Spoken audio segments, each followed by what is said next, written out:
queria agradecer demais por cada uma que está aqui presente. Eu sei que todas têm suas ocupações, né, suas responsabilidades, mas eu fico feliz porque não importa o número que nós estejamos, na medida que as pessoas tomarem ciência do que está acontecendo em relação à lei da alienação parental, nós seremos agentes multiplicadores, né? E aqui começa a nossa reflexão, né? Primeiro, abusaram das crianças na Europa, mas não me importei com isso, eu moro no Brasil. Em seguida, abusaram de algumas crianças no Nordeste, mas também não me importei com isso, eu vivo no Sudeste. Depois, abusaram das crianças do meu bairro, mas como não as conhecia, também não me importei. Agora, os pedófilos abusaram sexualmente do meu filho, mas já é tarde. Como eu não me importei com ninguém, ninguém se importa comigo. É a lei da semeadura.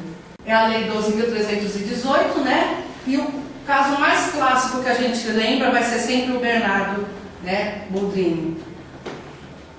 O que é a lei da alienação parental? Baseada em que ela surgiu? Ela é baseada num estudo chamado Síndrome de Alienação Parental, a SAP, né?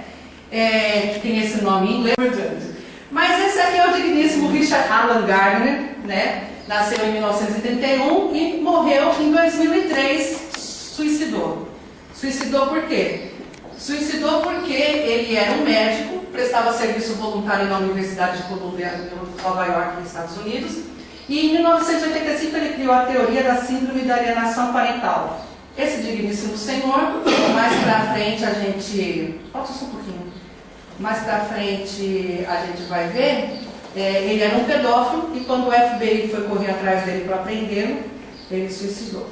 Né? Então, a síndrome da alienação parental foi desenvolvida por uma pessoa que era pedófila. Só uma coisinha, quando ele prestava serviço voluntário na universidade, era assistência para adolescentes. Ele praticava a pedofilia dentro da universidade, foi descoberto. Segundo Gardner, o princípio por ele sustentado era de que essa anomalia, que em momento algum foi diagnosticada como doença, é importante entender que a síndrome da alienação parental ela não tem CID. E se ela não tem CID, ela não pode ser considerada como uma doença. Só que em processos que correm de alienação parental, o psicossocial encara como doença. E a mãe, que é chamada de alienadora, ela vai para tratamento psicológico. Então esse já está o primeiro erro do processo da alienação parental. Se apresentava no geral nas separações ou divórcios onde a disputa pela guarda do filho menor tornava-se acirrada, dando ensejo a que o genitor que detém a guarda criasse na criança um sentimento de rejeição em relação ao outro cônjuge. Na realidade, isso que eu li para vocês é a forma maquiada da síndrome de alienação parental que todos nós sabemos. Portanto, jamais, e eu quero que a gente guarde bem esse jamais, poderia ser essa teoria empregada em casos de suspeitas de abuso sexual de menores ou violência doméstica.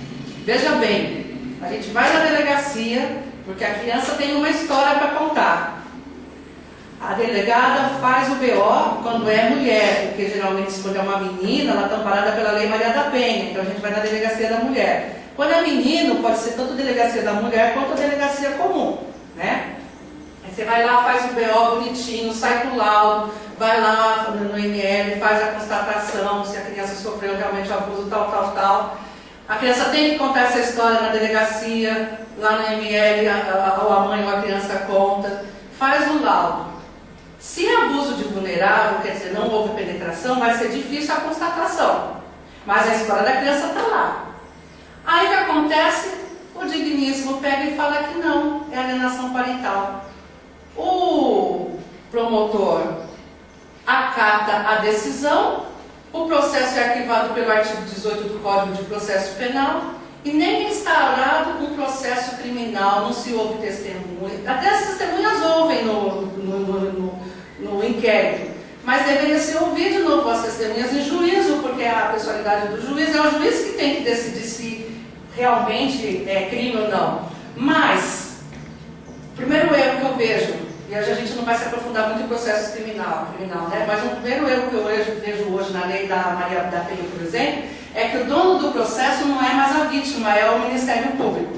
e o Ministério Público, na maioria das vezes, são homens, né? Outro detalhe, esse tipo de processo, como eu falei com algumas pessoas que já chegaram antes, né? Quando é famílias humildes, se resolve na peixeira. Mas quando é famílias de classe média alta, então, por exemplo, nós temos, terça-feira eu estava lá no Tribunal de Justiça, uma mãe advogada, o pai economista. Outra mãe advogada, o pai engenheiro. A outra mãe, guia turística, casada com francês. A outra mãe trabalha lá com avião, aeromoça, casada com americano. Quem é assistente social ou promotor que vai achar que um francês, americano, engenheiro, economista vai ter maus tratos, pedofilia com criança? Entendeu? Como que a balança como ela pende, como é tratado esses problemas na justiça? Surto né? mental. Hã? Surto mental. Surto mental. As mulheres eles falam que é surto mesmo, surto mental.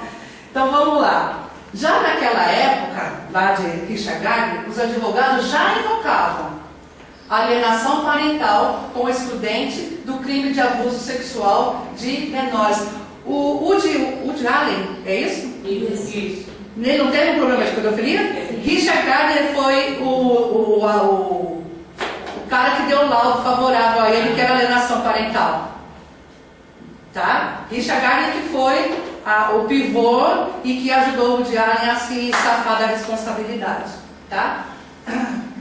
Alegando terem sido plantadas o quê? Memórias denegrindo o outro cônjuge. Sempre todos os laudos vão dizer memórias falsas. O que as crianças dizem é memórias falsas. Nunca a criança está dizendo, das 300 casos que existem no Brasil, não tem uma criança que está falando a verdade, gente? Olha, Richard Gardner era um ferrenho defensor da pedofilia. O estudo dele da síndrome da alienação parental é baseado nessas frases que vocês podem achar depois na internet, tá? Primeira frase dele, está no livro também. Primeira frase dele: mantenha a criança ligada ao abusador. Por isso que essa criança aí vai para a mãe. Mantenha a criança ligada ao abusador. E isso é a teoria da síndrome da alienação parental. Cuidados especiais devem ser tomados para não afastar a criança do pai ou da mãe, molestador. Tudo isso são as teorias de Richard Gardner. A remoção de um pai pedófilo ou de uma mãe molestadora, que a gente coloca cada um deles, da casa, só deve ser seriamente considerada depois que todas as tentativas de tratamento da pedofilia e aproximação com a família provarem-se inúteis. Gardner, 1992, esse é o livro, tal, página tal. Tá? Vocês veem que judiação, gente, em inglês. Por isso que a gente precisa ter livros em português urgente. Eu falei para o Matheus, que estava para ontem, tá? Primeiro, agora segundo, olha só. A criança deve ser informada de que não existe tal coisa como um pai perfeito. Entendeu? A criança sofre abuso, sofre pedofilia, e a psicóloga tem que falar, mas olha, não existe pai perfeito. Né? A exploração sexual tem sido colocada na lista negativa, mas positivamente também pode ser apreciada. Tá? Então, a exploração sexual tem sido colocada na lista negativa, mas positivamente também pode ser apreciada. E depois eu vou mostrar um vídeo de um professor da USP, ECA, falando a favor da pedofilia. Eu e meu pai nós vamos fazer. Próxima. Terceira frase. Diga à criança que o abuso sexual por pai é normal. As crianças mais velhas podem ser ajudadas a compreender que os encontros sexuais entre um adulto e uma criança não são universalmente considerados atos condenáveis. Pode ser dito à criança sobre outras sociedades em que tal comportamento foi e é considerado normal. A criança pode ser ajudada a apreciar a sabedoria de Hamlet de Shakespeare, que disse: nada é bom ou mal, mas o pensamento torna. Nossa, não tem nada a ver enfiado pra gente aí nessa história. Tá aqui, ó. Pode procurar. No livro dele tá aqui essa frase. Ok? Então quer dizer, a pedofilia está na cabeça das pessoas, não tem maldade. Para o nosso amigo Caio. Mas você falou da peixeira, porque lá Esse povo acredita que o pai é dono exclusivamente daquela menina e ele pode usar, ele sabe porque ele é propriedade. Exato. Não é? Exato. É nessa teoria. Exato. Eu sou o dono dela e faço isso. Exato.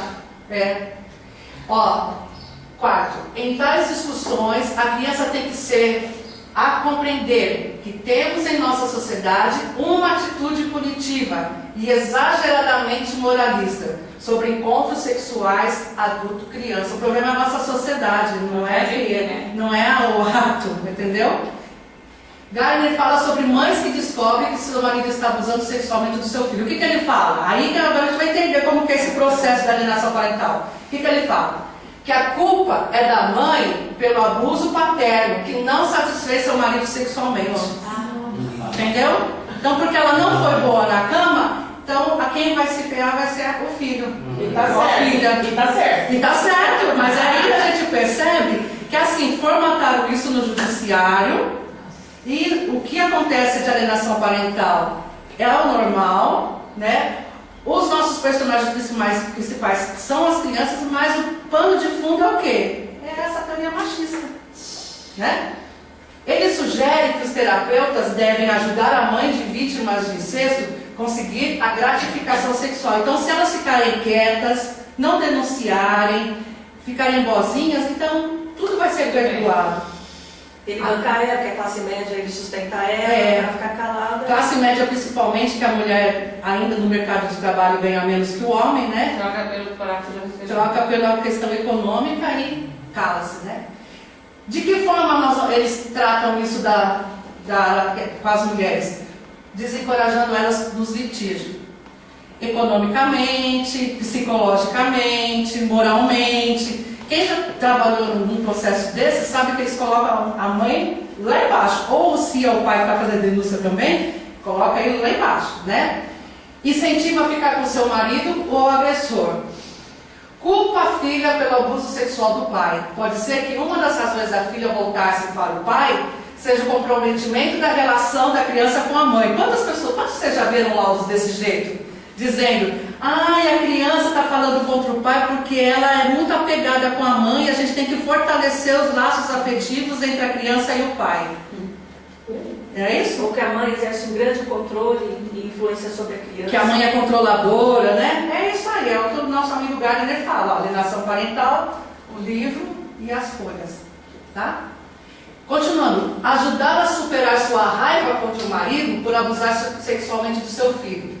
Se a mãe reagiu ao abuso de uma forma histérica, qual a mulher que sabe que está sofrendo abuso não vai ficar histérica? Ele fala que a histeria, ou usando isso como uma desculpa para uma campanha de difamação do pai, em seguida o terapeuta faz bem em tentar acalmá-la, sua histeria vai contribuir para o sentimento da criança de que um crime hediondo foi cometido e assim diminuir a probabilidade de qualquer tipo de reaproximação com o pai.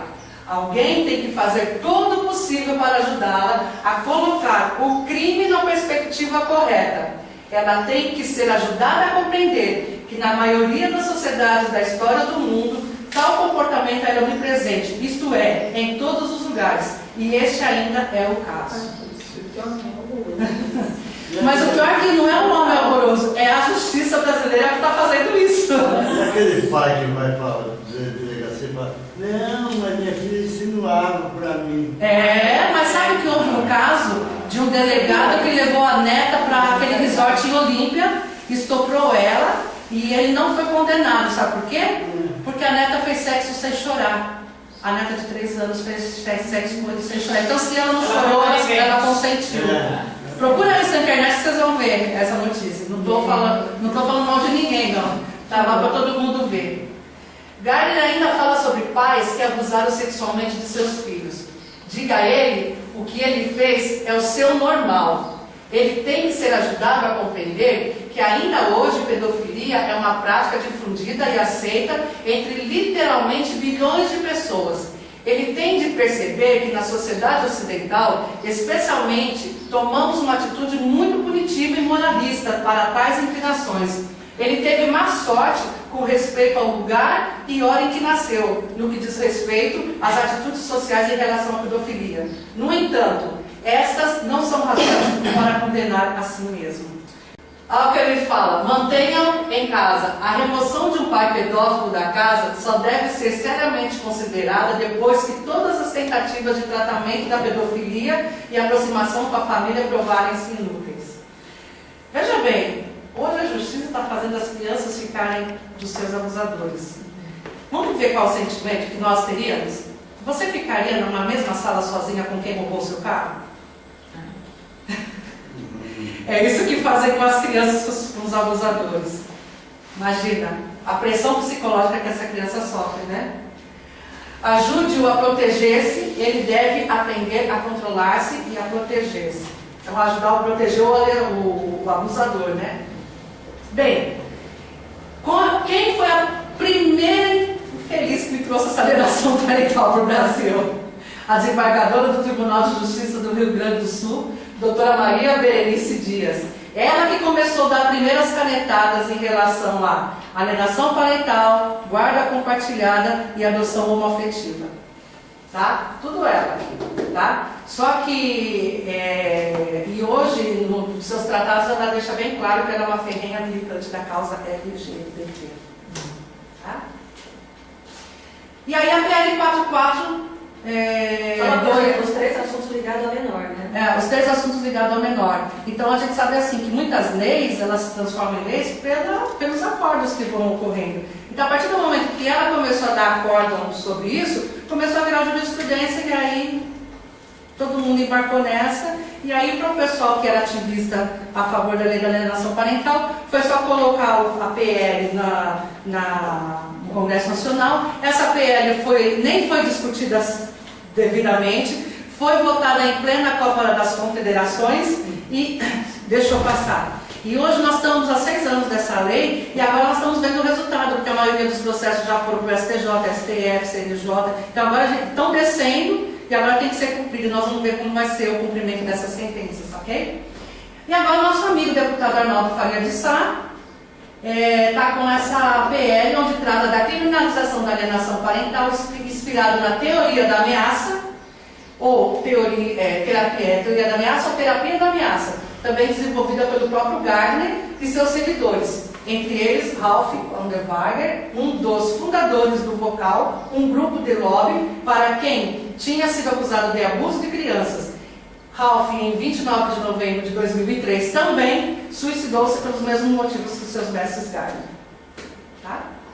Agora vamos ver o que é a teoria da ameaça. Eu não preciso ir muito longe, é só vocês abrirem a lei da alienação parental, no artigo 6º, está tudo aqui, tudo que o Gardner falou está aqui e o Ralph também. O que eles falam? Quando tiver acontecendo alienação parental, tem que se advertir o alienador. Quem é o alienador? Quem faz a denúncia.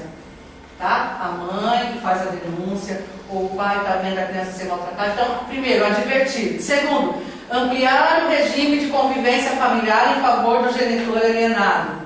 Quer dizer, se a criança está sofrendo maus tratos, como é o caso desse menino, vão ampliar a convivência em favor dela. Não é visita assistida, deveria ser visita assistida, porque a criança não tem condição de comer, tal. Primeiro teria que ter uma visita assistida no fórum, para essa mãe saber o que a criança faz, deixar de fazer, a psicóloga sentir como que vai ser a reação dessa criança com a mãe, né? Mas não, já amplia o regime de convivência. Segundo, se esses dois não funcionar, estipular multa ao alienador.